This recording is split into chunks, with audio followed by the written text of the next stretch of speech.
नमस्कार दोस्तों, स्वागत है आप सभी लोगों का एयरलाइंस अपडेट चैनल की तरफ से। रोज़ाना की तरह हम फिर से आप लोगों के लिए एयरलाइंस और ट्रैवल से कुछ ज़रूरी और काम की खबरें लेकर आ चुकी हूँ। दोस्तों, पहली खबरें यहाँ पर मुंबई एयरपोर्ट के लेकर आ रही हैं। आप में से बहुत सारे लोग मुंबई एयरपोर्ट को लेकर सवाल पूछ रहे थे। तो दोस्तों, आपको बता दें, यदि आप दुनिया के किसी भी देश में ट्रैवल करके मुंबई एयरपोर्ट पर आते हैं तो वहाँ पर आपको कंपलसरी क्वारंटीन में रहना पड़ेगा।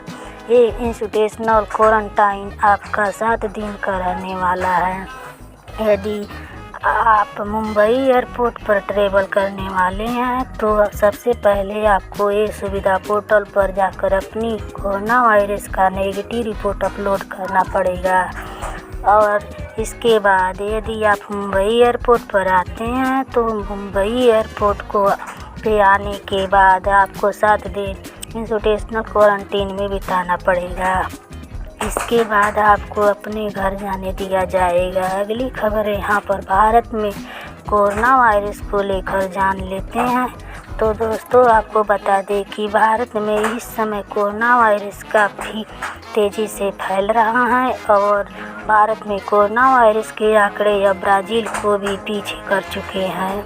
यानी कि भारत में कोरोना वायरस जितनी तेज़ी से बढ़ रहा है उससे ब्राज़ील देश भी पीछे हो चुका है और यहाँ पर कोरोना वायरस के आंकड़े अब ब्राज़ील को भी पीछे कर चुके हैं। आपको बता दें कि ब्राज़ील यहाँ पर कोरोना वायरस के मामले में पहले यहाँ पर दूसरे नंबर पर था, लेकिन अब यहाँ पर भारत दूसरे नंबर पर आ चुका है। इसके अलावा बात कर लेते हैं कि पिछले 24 घंटे में कोरोना वायरस के क्या आंकड़े सामने आ रहे हैं।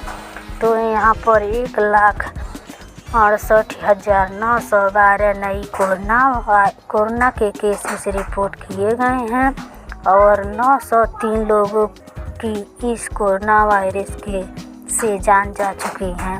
यहाँ पर यदि एयरलाइंस की बात कर लेते हैं तो भारत ने दुनिया की 28 देशों के साथ अपनी फ़्लाइटों को चालू रखा हुआ है, लेकिन इन 28 देशों में से 3 से 4 देश ऐसे हैं जिन्होंने भारत के साथ अपनी उड़ानों को बंद कर दिया है, जिसमें कि शामिल हैं ओमान, कुवैत, न्यूजीलैंड और बांग्लादेश। भारत में बढ़ते हुए नए कोरोना वायरस के केसेस को देखते हुए इन देशों ने भारत से अपनी उड़ानों को फ़िलहाल के लिए बंद कर दिया है। लेकिन दोस्तों, अच्छी बात यह है कि भारत ने मुंबई के साथ अभी भी अपनी उड़ानों को चालू रखा हुआ है। तो यदि आप दुनिया के किसी भी देश में ट्रैवल करना चाहते हैं और भारत से सीधी उड़ानें उस देश के लिए नहीं जा रही हैं तो बाएं दुबई होकर उस देश में आसानी से ट्रैवल कर सकते हैं।